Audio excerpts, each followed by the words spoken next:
Hindi ako makahinga sa damit na ito. Masyadong masikip. Pakawalan niyo ako. Salamat sa paulit-ulit na mga salitang pinupuri niyo sa akin, na matagal ko nang alam. Hindi na nga ako nabigla eh. Ginawa ko na itong parte ng buhay ko. Oh, hindi pa pala ako nagpapakilala. Sa mga hindi pa ako kilala, kung saan, alam ko namang lahat kayo ay kilala na ako.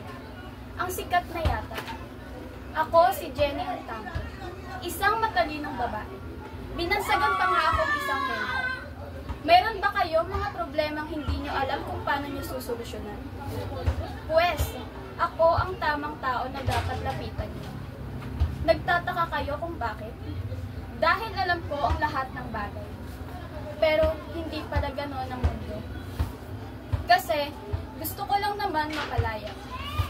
Hindi ako makahinga sa mga salitang paulit-ulit ng binabato sa akin. Ako ay isang tao. May puso, may isip, at may damdamin. Hindi ako bobo. Hindi ako kriminal. Hindi ako baliw. Kaya, pakawalan niyo ako. Hindi ako dapat ikulong sa mga tanikala na inyong panghuhusga. Dapat akong maging malayo. Pakawalan niyo ako. Pakawalan niyo ako.